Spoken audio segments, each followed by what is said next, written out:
Welcome to the Startup Stage on the 100X podcast. I'm your host, Matthew Walker. I've got the epic Papa Big Mac, Cesar Martinez, and the legendary Jason Bitbender from Gala Games.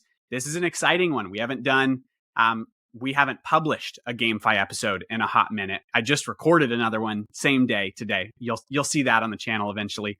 I feel like in the bull market, we were talking with GameFi projects all the time. But it's slowed down a little bit on our end as we focused on some other stuff.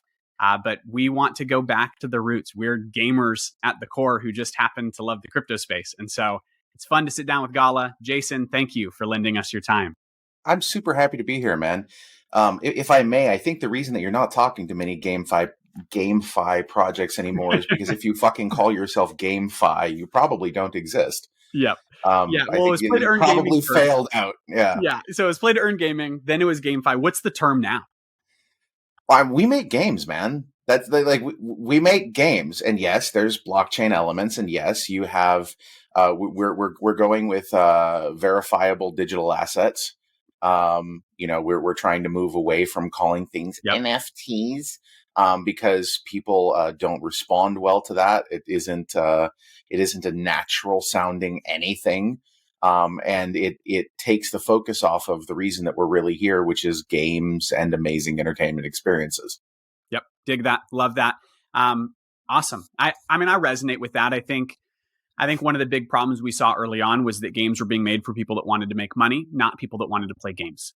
And correct. If you want to great tip to all of the developers out there making games. If you want to make money making games, make games that people want to play, not ones that they can make money for 3 months and then the game implodes. We want to play fun games. Those of us that love crypto and love gaming, we see the value of blockchain's utility, but I don't think the users care about that. Like they just want to play a fun game. I might care because I'm really nerdy and I can get behind like what you're doing on the back end. Omar from PokeStarter had a great analogy to me. He was like, dude, no one talks about like, this is the server we're using to make our next shooter. We're using AWS. Nobody cares, dude. And it's kind of the same thing with the blockchain tech. The analogy that we usually use is TCP/IP. Nobody's like, oh man, this TCP/IP is fantastic. It's great. Nobody. Now I remember because I think I'm probably older than both of you guys, with the gray in my beard and everything now.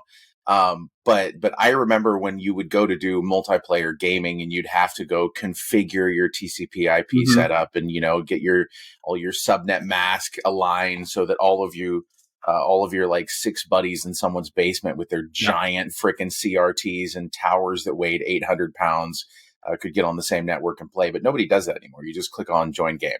Yep. And that's the way it's supposed to be, So yep, exactly. And that's the way it should be. Cool, man. Well, I'm excited to get into it. You guys have a similar mindset as us to get us into the conversation. And now quickly a word from our sponsors. Astrobit is changing the trading world with a system that works like a game console for trading. Now, anyone can easily bring their own trading strategies or purchase a pre-built one from the marketplace. No coding and no trading experience is required. Astrobit is making trading accessible to everyone, not just the wealthy. You can effortlessly trade directly on the blockchain or other exchanges through various strategies created by experts, or bring your own strategies. It's as simple as buying a new video game and launching it on your favorite console. With Astrobit, you now have the opportunity to take control of your financial future. It's your turn now. Use code 100X to get 20% off. I think if you don't know who Gala is, you probably don't know the gaming space in Web3 and crypto. I would consider, from my perception, as someone who maybe isn't inside of GameFi or whatever, but loves crypto and loves gaming, I would essentially consider you guys like a titan or maybe the titan in this space. Like you guys, from my perception, are the largest publisher, but my perception might be limited, right? I'm not on the inside, so I would love to see how you guys see yourselves, what your vision is, like a quick overarching view of like what is Gala even trying to achieve? Because you have a lot going on. If I go to your website, you've got a lot. Games. You've got the film, so I'm real into film too. You've got the film, you've got the music. Like you're conquering media. There's a lot, and that's ultimately kind of what it boils down to, right? Is for starters, in the space, and I don't want to sort of reflect negatively on any other projects out there. Everyone's doing their thing. Everyone's working. Everyone's doing the best thing that they can.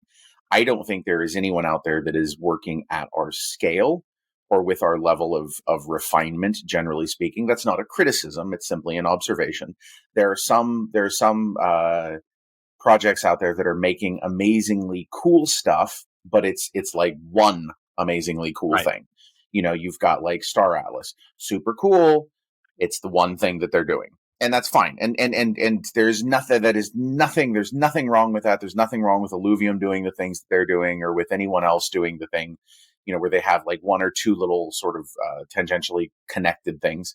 I don't think there's anyone else doing what we're doing at scale, which I think is pretty important. And I think that what most people overlook is the sort of the backbone that supports everything that we're doing, which is our Founders Node network and our L1 blockchain. Those are two things that are, not to go all TCP IP on you guys, but those are two things that are super important and major differentiating factors that make us able to do what we do on the game publishing side. I think we should hit that for a second, because I think maybe like the general gaming audience wouldn't care, but I think our audience would. I mean, I would say 70% of our audience are the like crypto nerd investors like us, and maybe 30% of the gamers. And so what makes that set you guys apart? So, little tiny history lesson on our company. Gala was founded by Eric Schiermeyer, who is one of the co-founders of Zynga. Okay. Yep. Now you guys all know Zynga. He was the co-founder of Zynga. Okay. Yeah. Dude. Okay. So there's a few things that I think need to be touched on here. He is the CTO of Intermix Media, which is the parent company of MySpace, and then went on to co-found Zynga. Okay. So those two things are super important. Just go ahead and put notes on those, little sticky notes on your monitors about these, because they're going to come back later in the conversation. Now, one of the things that everybody knows about Zynga is that Zynga was the company that basically started social gaming. Okay.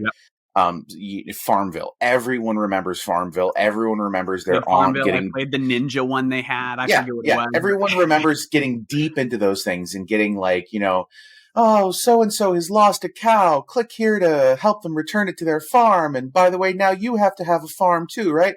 So the reason that this is important is that Farmville topped out at like 134 million DAU. Okay. Now, the reason that that's important is that if you were to throw 134 million DAU at any blockchain out there right now, it would catch on fire and collapse. Okay. So we know, though, that you can get those kind of users in a game. You need to have one amazing hit, and then suddenly you have that number of users. And if, Sunflower Story or whatever the hell it was, like 6 months ago, broke Polygon, okay, with like a few thousand DAU, obviously that's not going to work. So what we did is we set that is like, how do we handle 100 million DAU? How do we do that? What do we need to do to make that happen? And then we started engineering our blockchain, working backwards from that as a requirement. We took it from sort of a game user experience perspective and then engineered what is needed for that to make sure that we can deliver on that promise before we worry too much about some of the other components and some of the game bits and pieces, right?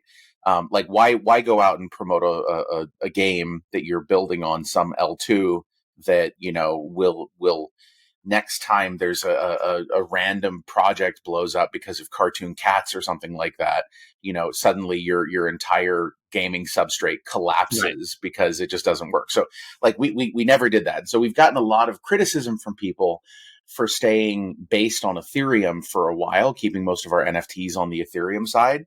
But the reality is that, that's a better solution until we have our own thing ready, which we now do, than it would be to put it on some L2 and create some weird suboptimal, 3-chain experience or something like that. So, yeah. Well, so, I mean, I think that is super interesting and worth noting. And I didn't realize maybe the context of that even before this conversation.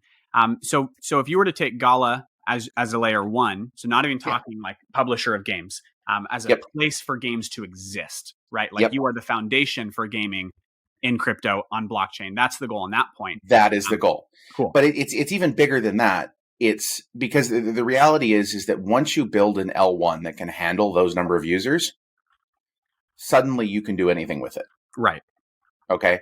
Because there really isn't any real requirement out there that requires more data, more concurrent connections, more handling of users and transactions than like high frequency microtransaction based gaming.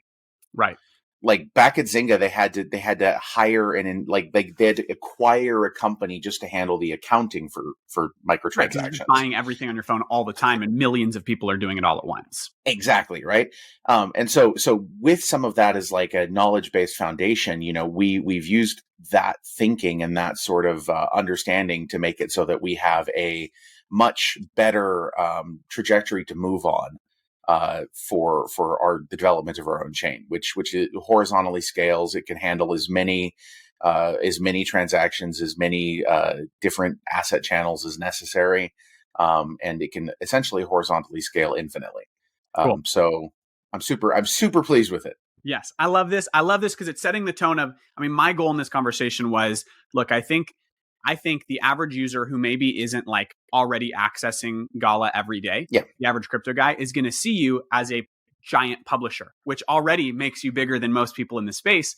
But that perception of just being a publisher is super limiting to what you guys are actually doing at Gala. That is a piece of a giant puzzle. Do you want to hear something really cool that nobody knows? Oh, do it. That's what I like hearing. So when people there in the blockchain gaming space, because we tend not to do like sort of the random bullshit fake partnerships that this whole space is known for, where it's like, you know, pick two random projects and they'll do some bullshit little LOI and say that, you know, we're going to be interoperable, so you'll have space kitties in our frog game or whatever. And you know, it just never actually happens or never actually works out. But we don't do that. So we get a lot of like flack for that because people are like, oh, well, why aren't you supporting Web3 more than you are? What people don't realize, okay, is that every single founders node in the Gala founders node ecosystem is running IPFS. And we are supporting the pinning of content via IPFS DHT tables. Okay.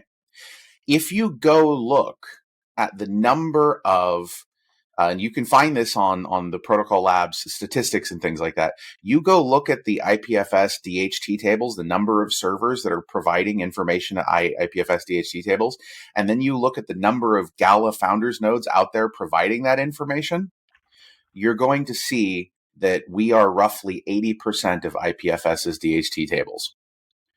Okay, so we are quite literally supporting IPFS and decentralized storage for the entire freaking ecosystem. Okay, it's not just about Gala. It's not just, and that's massive. Like that's absolutely massive. And you can even tell. Like we had a few weeks back, we had a situation where somebody who had not been running their nodes switched on a bunch of nodes, and it, you know, irritated people in the community and things like that. But you can actually see in the IPFS graph for DHT tables where it goes after those nodes came online, because we provide a massive amount of that storage, and it's something that I'm super excited about, and people don't know that we do, that I think is a cool thing that supports everybody.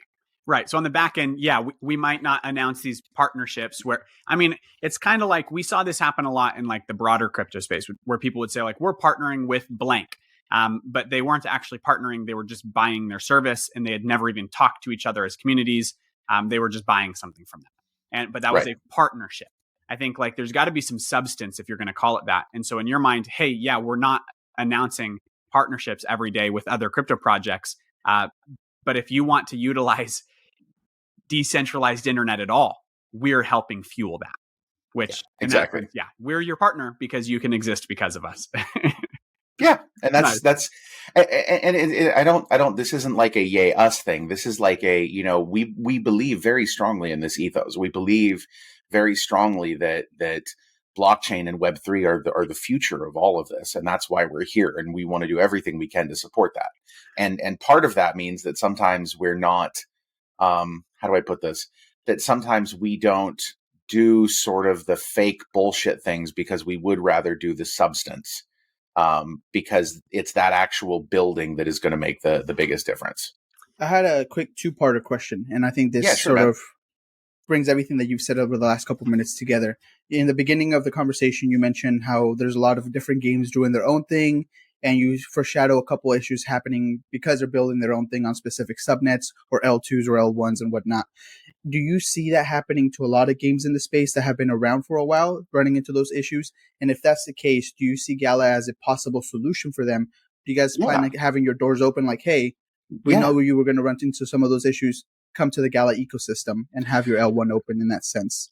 Yes, absolutely. We do. We are in the process of opening that up more and more and more. We've got things like the Gala Chain Academy that you're going to start hearing about later in the year, where we're going to start opening things up for additional developers. We've got other third parties such as Rep, which is a social media network that's on the verge of launching right now, that I think is going to absolutely melt faces and blow minds. That is building on Gala Chain. So there's tons and tons of stuff coming into the space.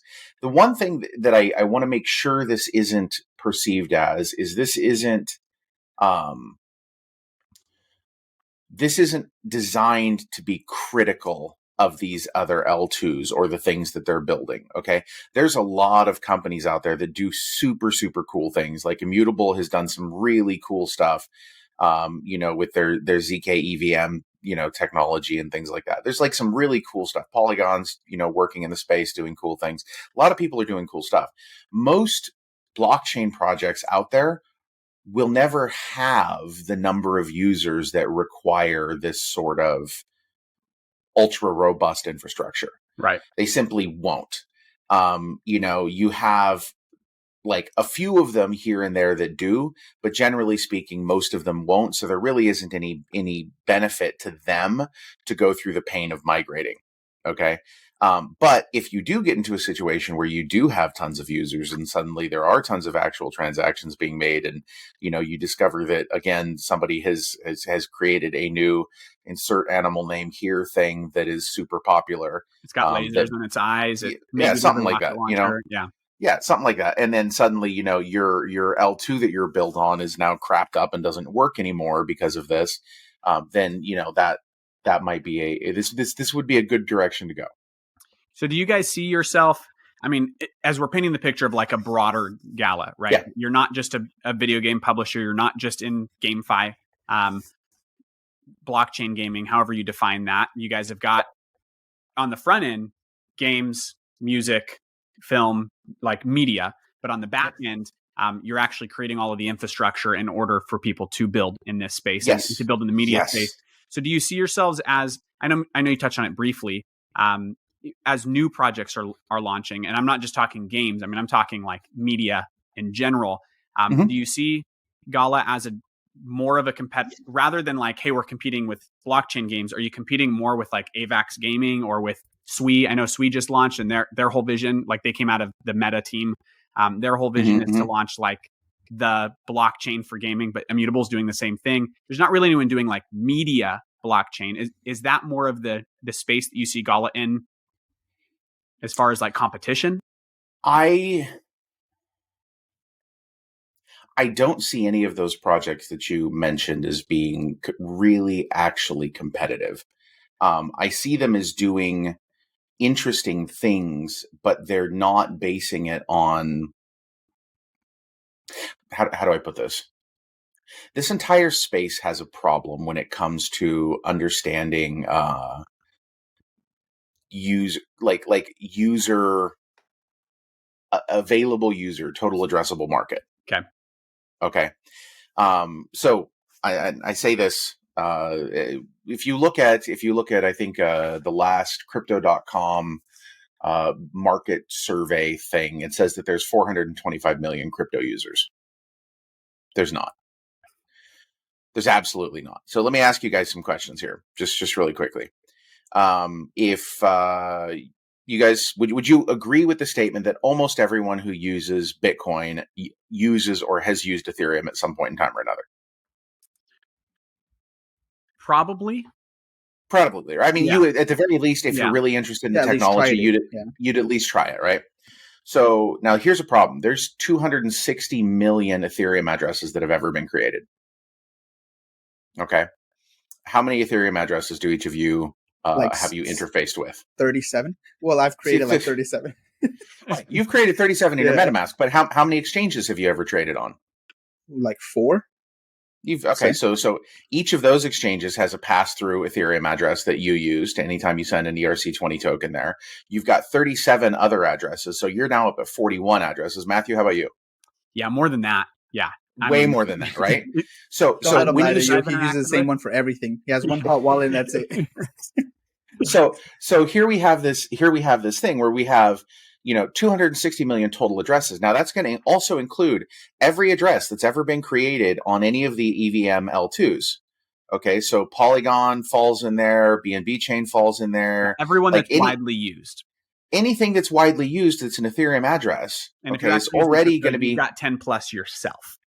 Exactly. Okay, so now suddenly that 260 million addresses becomes 50 million. Of the 450 million, or 425 million rather, total crypto users, you get down to 50 million or less, like often a lot less. Like, I think that if we were to really look at the space, okay, you would find that there's under 5 million actual active users. Interesting. Okay. And that makes sense because we run into a lot of people that are like, oh, you've been around here for a while. It's such a small space. We probably could have run into each other like 6 times in the last year. Exactly, right? Anytime you get on the blockchain convention circuit, it's the same 2,000 people at every freaking event around the world. I've literally said it's like, what do they say? Like the 7, or you're anyone in the world, like your 6 degrees of relation, but it's way less than that. Like it's way less than that. Like if I know everybody knows everybody. Period. Like there's one person in between us. I guarantee I know 20 people that you know, and you know 20 that I know, and that's all that. Absolutely. So here, all of these projects that you're talking about, typically speaking, they're VC backed.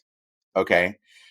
They have, like PE or VC backing, and they're basing all of this on these amazing spreadsheets and decks that are created that show, crypto.com says there's 425 million users in the space. Here's our projections.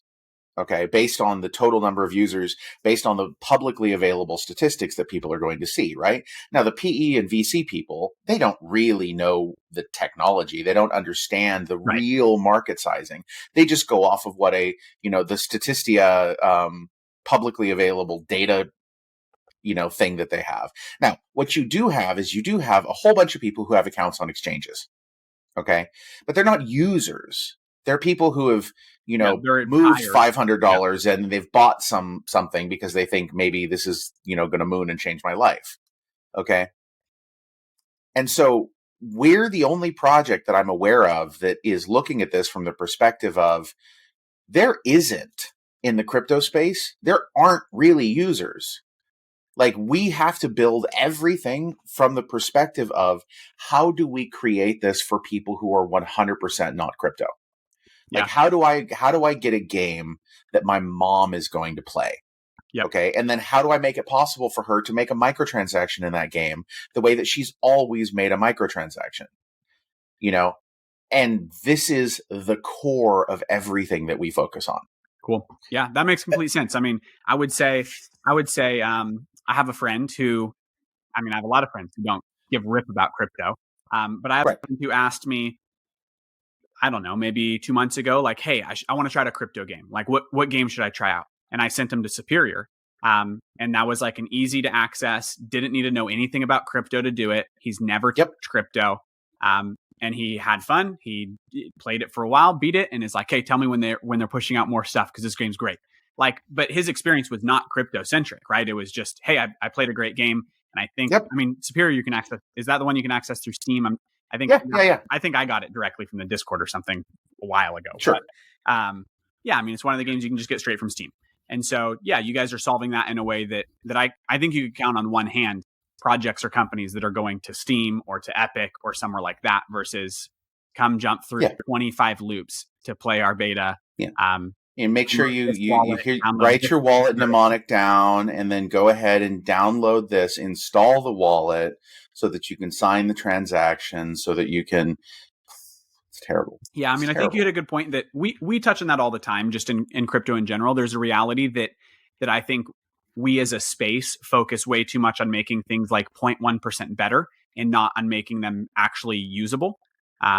You can be faster or you can be more secure, but if no one wants to use it, and if they can't apply it to like the regular world, non-nerdy crypto users like us, you've failed before you've even started.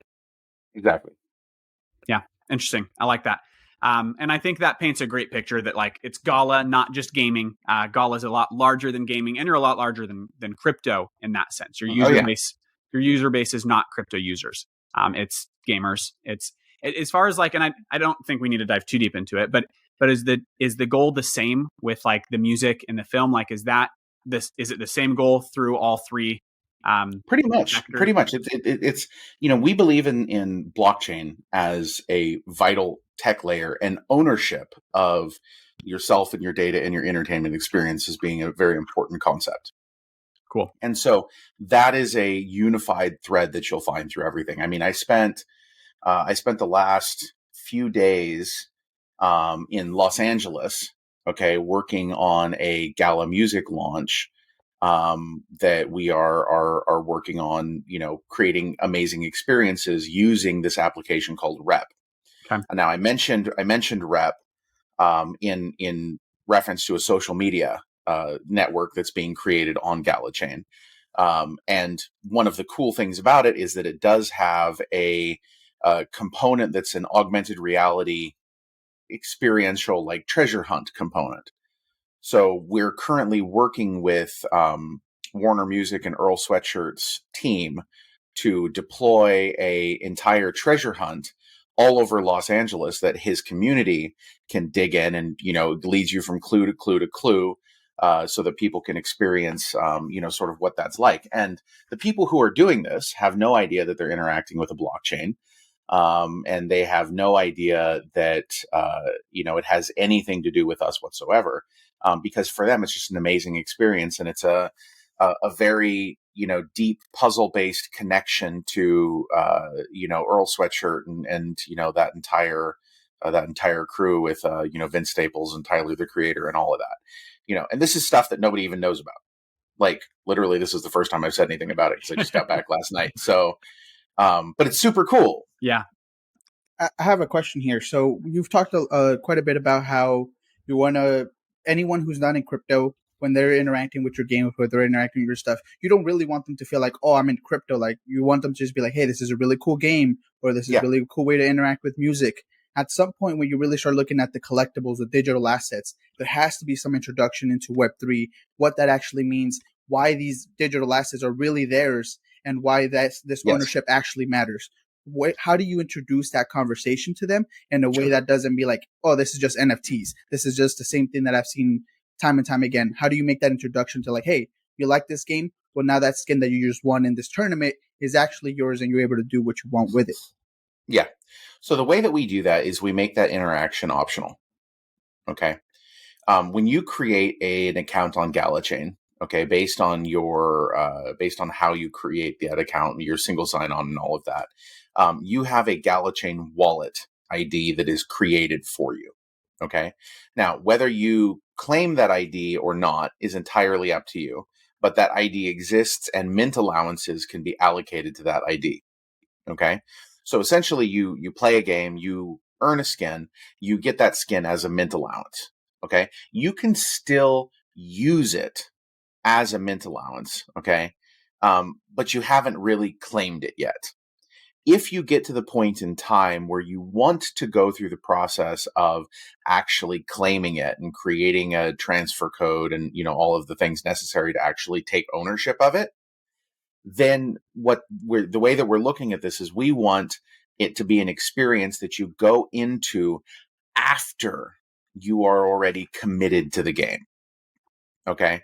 So, for example, if you download it on your phones right now, there's a game called Dragon Strike, or there's a better example of this is Champions Arena. Yep. Okay. Your newest one, right? Champions Arena is launching this week on mobile, and it's going to be all over the place. Okay. And you go through that process to play the game, you will have no idea that you are engaging or working with a blockchain at all. Completely invisible. Now, if you get to the point where you've earned a hero in game and you want to mint that hero on chain, you get a scroll of minting. You can go ahead and do that. And then it is now your hero. It is yours. You have the verifiable digital asset. Okay. To work on saying that more smoothly, because it's a little bit clunky, because I just want to defer to NFT, but that's not what I want to say. You end up with the NFT or whatever, and it's yours. Okay. But you only have to engage with that after you've gotten to the point where you are committed enough to the game that it is something that you actually want to do. Okay. So speaking of Dragon Strike itself, because I have tried that game and I really do like it. And I remember being on there and seeing a lot in the chat, like people, because this game has been around for a while. So you guys just acquired it recently, correct? So when it comes to that sort of interaction where it's like, you get to the point where you do want to have this collectible, you do want to own this asset. Right now, currently with Dragon Strike, once you actually mint the NFT, if you want to trade it, people have to be routed over to OpenSea. Well, that you have to bridge it out. So there will, for the time being, there isn't and this is one of those things. It's like, as the chain becomes more and more and more open, more and more people will come and build stuff on it. Okay. So if you go back 8 years, there wasn't really NFTs on Ethereum. There wasn't really an NFT marketplace. Somebody has to come along and build that. We're going to have probably some of the same bits and pieces that come along with Gala Chain that just aren't there yet. So right now, if they wanted to go trade it, they would have to bridge it out to Ethereum, to OpenSea, to then trade, and then, bridge it back in if they wanted to use it in the game. That's not an optimal experience, but it is a better experience than putting all that friction up front. Okay. But the ultimate goal is to not send them anywhere else and keep it all in. Yeah, absolutely. We definitely want to have, marketplaces and, trading. I mean, I've been opening freaking Champions Arena treasure boxes. I was stuck in an airport for like 6 hours yesterday, and I had nothing to do but like sit there and, talk to people in Discord and open boxes. So I bought a bunch of Champions Arena boxes and managed to get a couple of really good pulls. But, I wish that I had a way that I could say like, hey guys, I have like 15 Wallaroos, okay, or Pindle Roots or whatever. I want to trade these champions for literally anything else at this point in time. And so I can't do that right now. So I'm just giving them away to the community. Which here, for those of you who are listening to this, I'll let you guys handle this. I will give you 10 uncommon champions to give out to your listeners. Just they have to have Gala accounts so that you can give me their Gala chain address, and then I will give you 10 different champions that you can give out. Awesome. So, I love that. Thank you for that. My pleasure, guys. Cool. I have a question. I mean, we've been on that. We're obviously pivoting towards the games now, and so I want to stay in this. In my mind, I mean, I assume most of the conversation was going to go gaming, but we're obviously maybe a more technical community, and so that stuff matters to us. I think a large portion of our community are investors. Gala Games was one of the first. We have a show. One of our other shows is called the 100x Gem Show, and it just looks at tokens and says, can this token 100x? Like, not is it a good company or a good project? Is it a bad company or bad project? Just can the token 100x? Right. And I forget how long ago that was, a couple months. We gave a pretty favorable review to Gala. Like, in my mind, as far as like investing goes, that's somewhere that I would personally invest. I just see what you guys are building, and I think there's a lot of like long-term value there. We don't have media conglomerates. We want to someday be like the podcast media star that has tons of shows in crypto, and you guys are doing something similar, that you're a giant.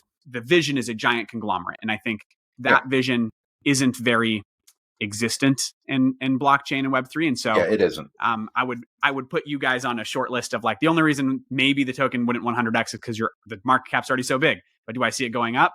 Yep. Do I see you guys growing and conquering? Yep. And so in that sense, we could have this like investor conversation all day long, but at the same time, we're gamers. And so even if our audience isn't all gamers, I think there's enough of us that play games together. Like I said, I met my wife playing Call of Duty. I sunk thousands of hours into battle royales during COVID. I grew up playing games. Games is my thing. So many hours. COVID. So many. I think I have wasted a lot of time on Fortnite. And so I love seeing people build cool games in this space. And that's something that I was talking about with Omar from PokeStarter recently, is just that we're beginning to get to the point when it's less about like, can this game make me money? And more about like, is this just something that's fun to play? And I love that that's your vision is, dude, we just want people that play video games to play our games, not people that love crypto to buy our tokens.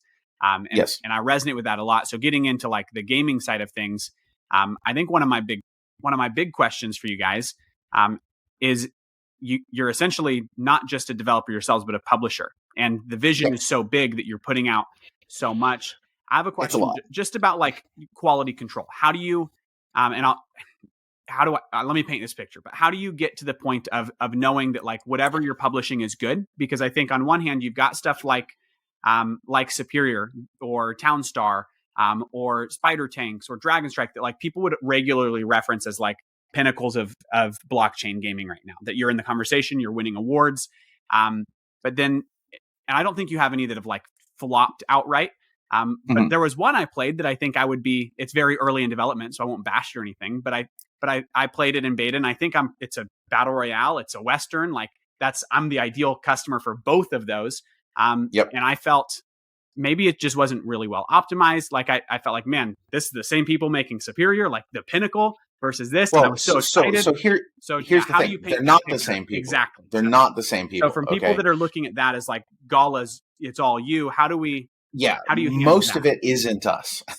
Most of it isn't us, which is both awesome and terrible at the same time.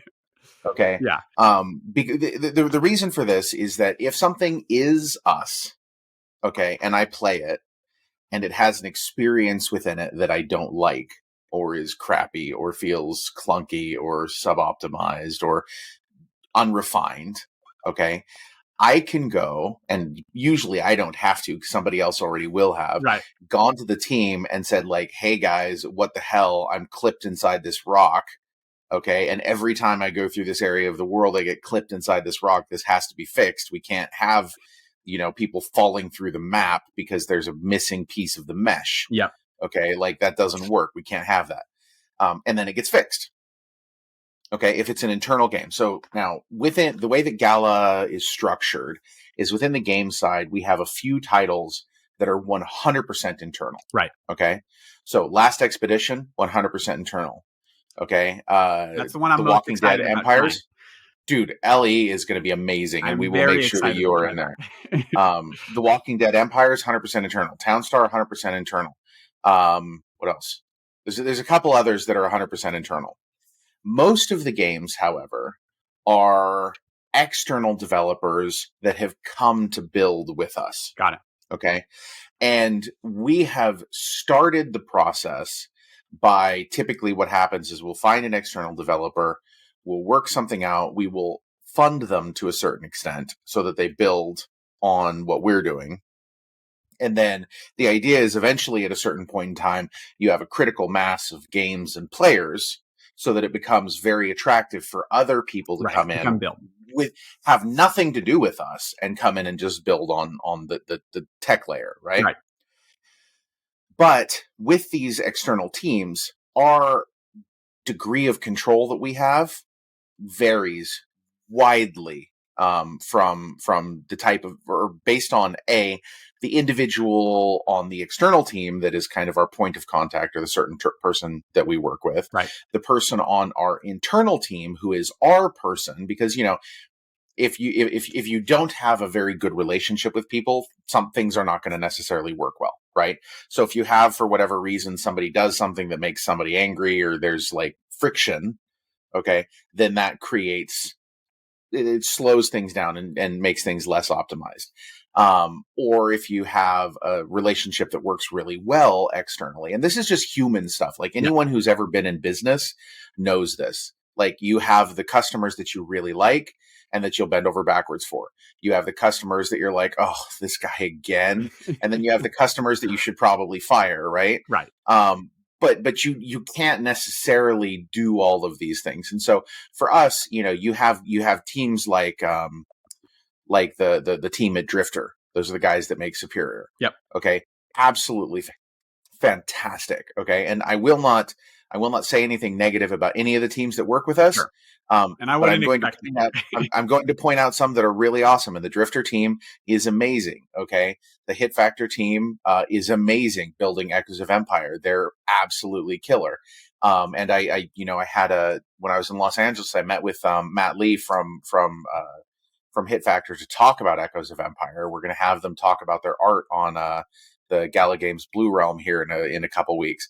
And there are some teams that are just absolutely incredible and some incredible relationships. And then there are some that aren't as right. awesome as we would like them to be.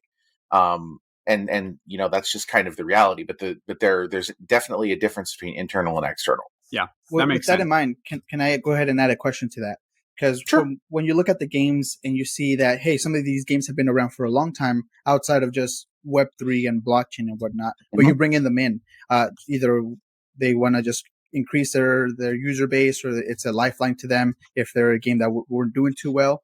I see that you have two different kinds of games that fit in that description. You have games that have been around for a while, that have a good fan base, that has been a game that's been published for a couple years, and games that, hey, they're just starting off and they're like, hey, we want to go ahead and build it. We just need some funding.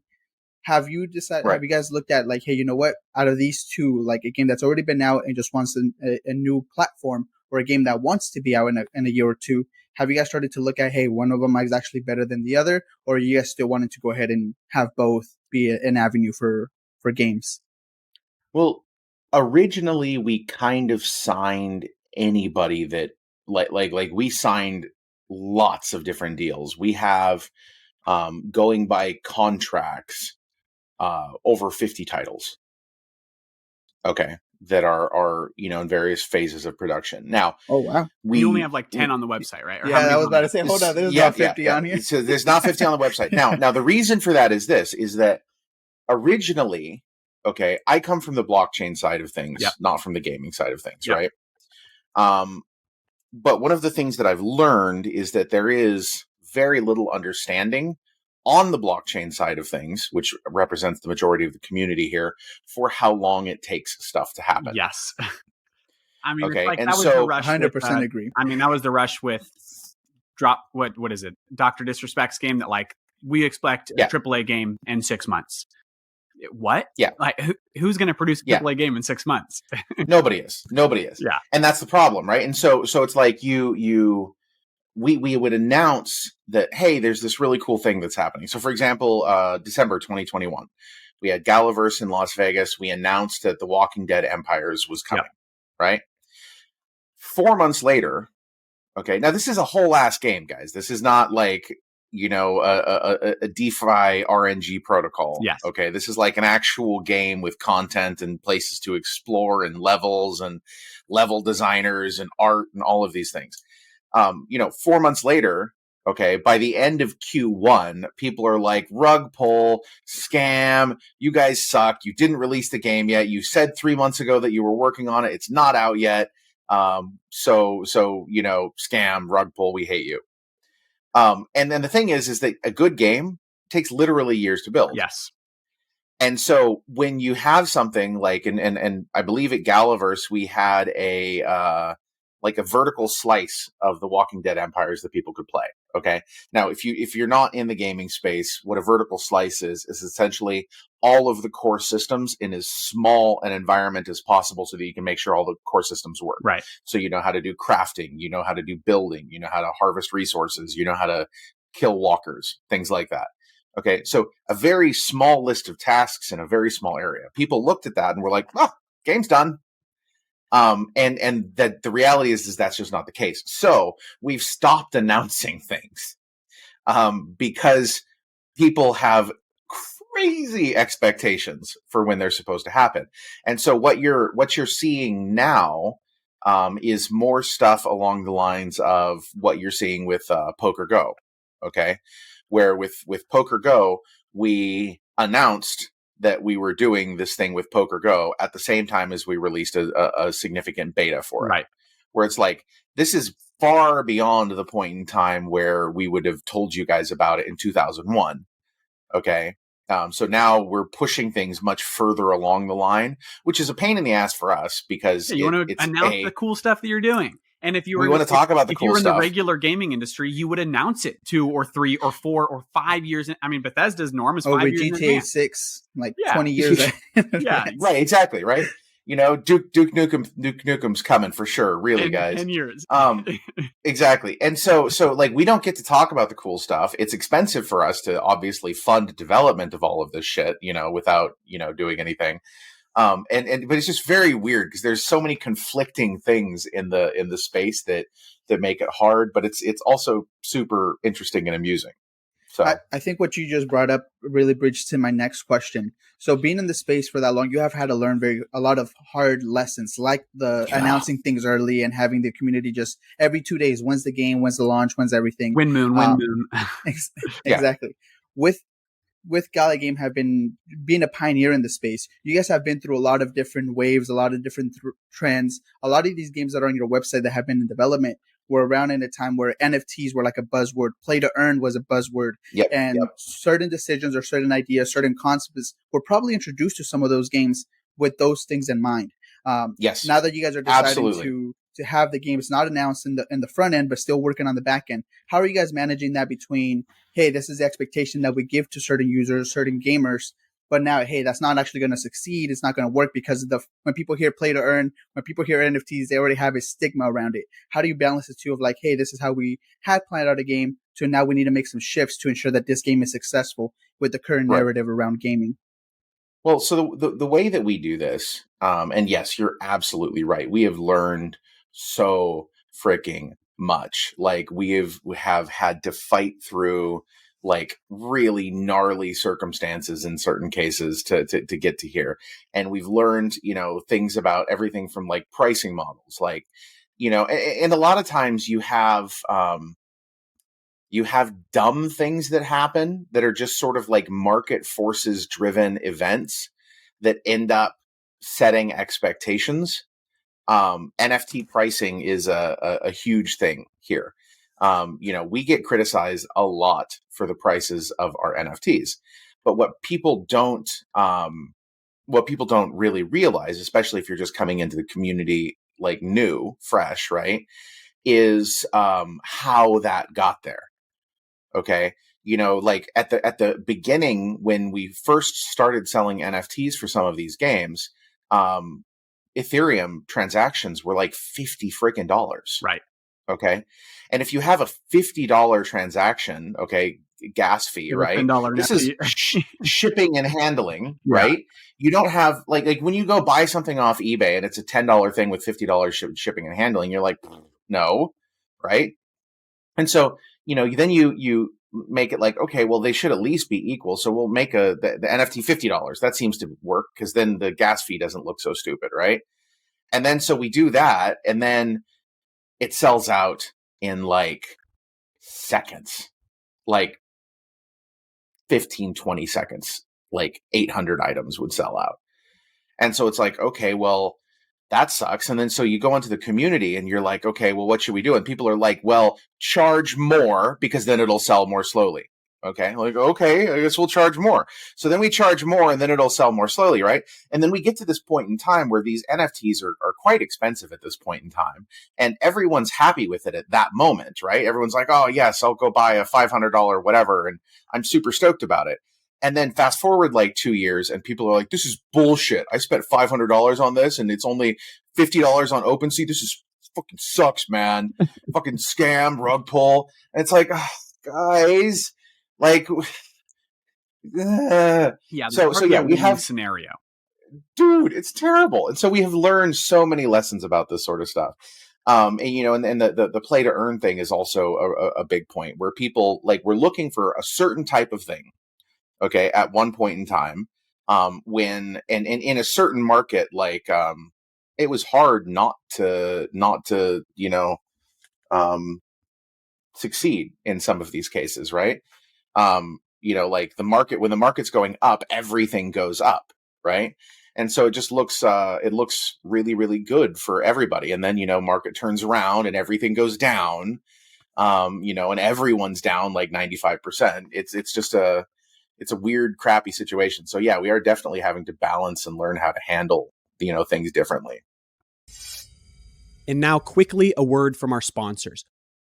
Introducing Web3 Talent by Obsidian, your one-stop shop for finding high-quality and vetted Web3 talent. If you're building in Web3, nothing is more important than having both the best and the most trustworthy talent on your team.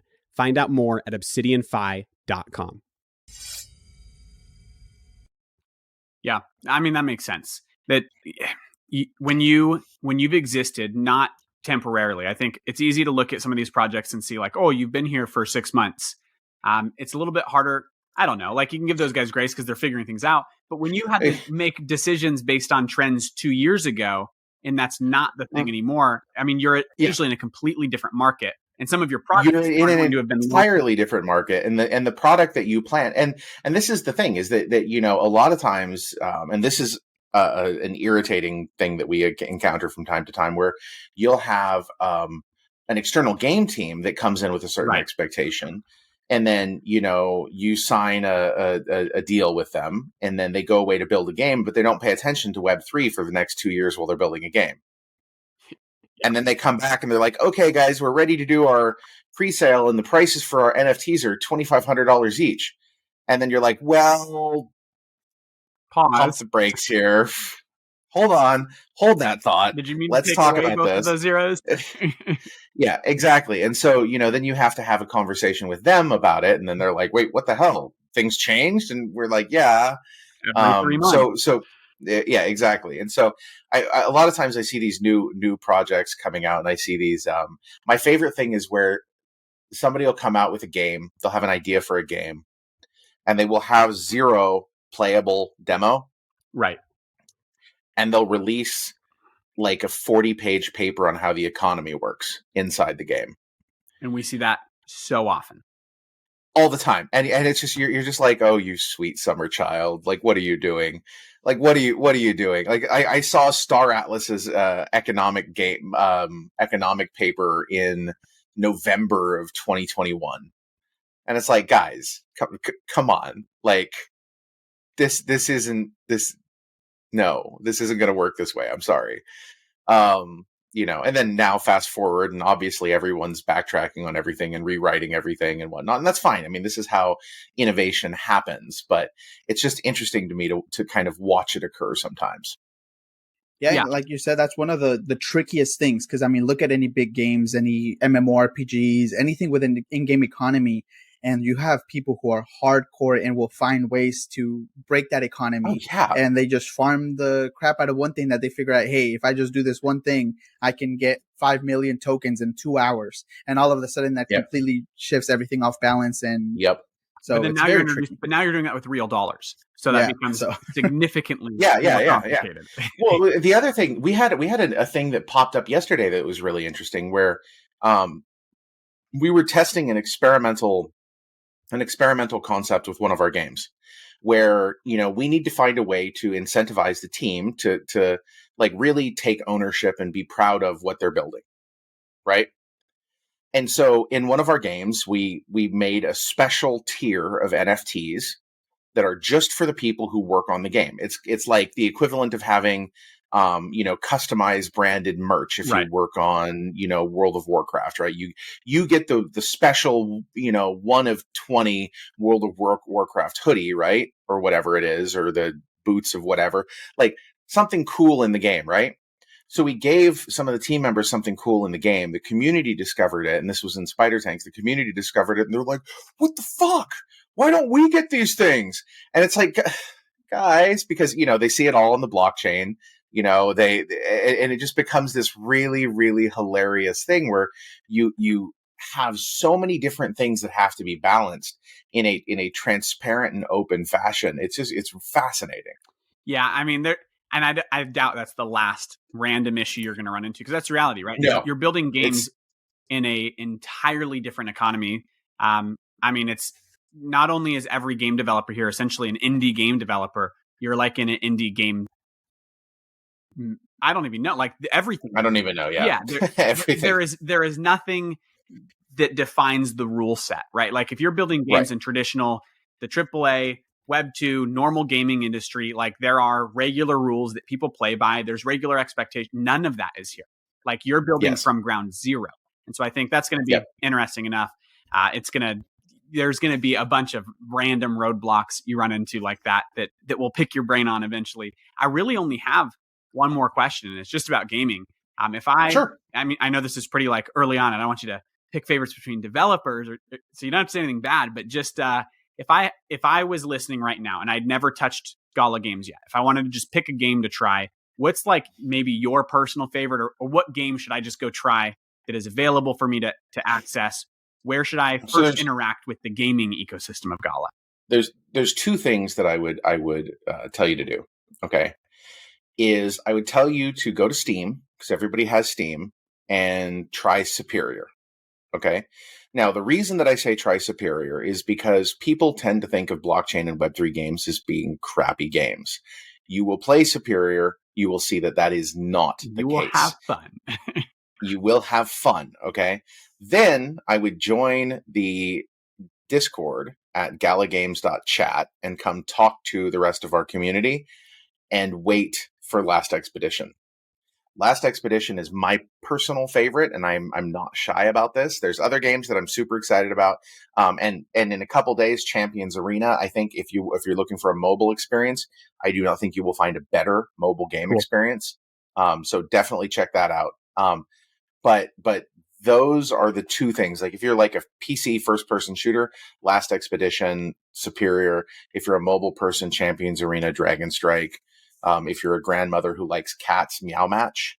But get in there and have fun with it. And spin-off question from that. Do you have any that are you guys, obviously blockchain gaming is either mobile or PC. So I think controller support gets kicked to the curb a lot. We have a lot of games that have controller support. Cool. Spider Tanks has controller support. Nice. I've played so many games, and I if it's a shooter, I tend to be like, I'm a controller. I grew up playing Halo 1, like I grew up on the OG Xbox. Dude, I controller player. For the OG Xbox, I took a computer. This is back in the day. We were playing Halo. Took a computer and mapped a mouse and freaking keyboard. Okay, with goddamn wires. So that you could actually use it. So that I could actually use a keyboard and mouse playing Halo with my buddy. See, I learned to game. That's awesome. I learned to game on a controller, so I'm impartial to that. Obviously, if I'm playing something that is like doesn't make aim assist gang. If I aim assist gang, I'll beat you with the aim assist off. Even if I'm playing something that is, if I'm playing like a strategy game or like a Civ or something, obviously I'm not going to use controller. It just doesn't make sense. Yeah. Or an MMO, obviously, like I play some MMOs. You can't have all those buttons bound to controller. But if it's just like quick pace shooting, I like a controller. And I think, sadly, most blockchain games right now are ignoring controllers. Then I looked, I mean, I was playing, the first time I played a tournament for EV.io, I was just like, felt like the biggest loser because I'm like, I swear, dude, I'm good at shooters. It's the mouse and keyboard. I can't hang. So would love to see. You got to get in Last Expedition, man. Cool. You got to get in Last Expedition. Do you guys have like a projected release window for that? I don't want to put my foot in my mouth by giving a release window, but I do know there's going to be it's going to be much easier to play coming up here within the next few months. Cool. There's a large playtest coming out, so you'll want to be part of that. Sick. Awesome. I'm in. Sweet. Jason, awesome. This was a great conversation, man. I appreciate you sitting down with us. This is a blast. Second conversation we've had with Gala, but the first time in over a year, and you guys are building some awesome stuff. I love seeing the way that you pivot. It does feel like we're getting to sit down with, I don't know, like Activision before Activision became Activision. You guys are you're still in the early stages, but you're building, and it's exciting to see. Well, thank you for having me on, guys. I appreciate it. Awesome. Hey, if you're listening right now, Spotify, Apple Podcasts, wherever you're at, Spotify, Apple, YouTube, make sure that you follow the links to check out Jason and what they're building at Gala. jump in, play Superior, play something. Let us know your thoughts, and we'll see you next time. Peace out, guys.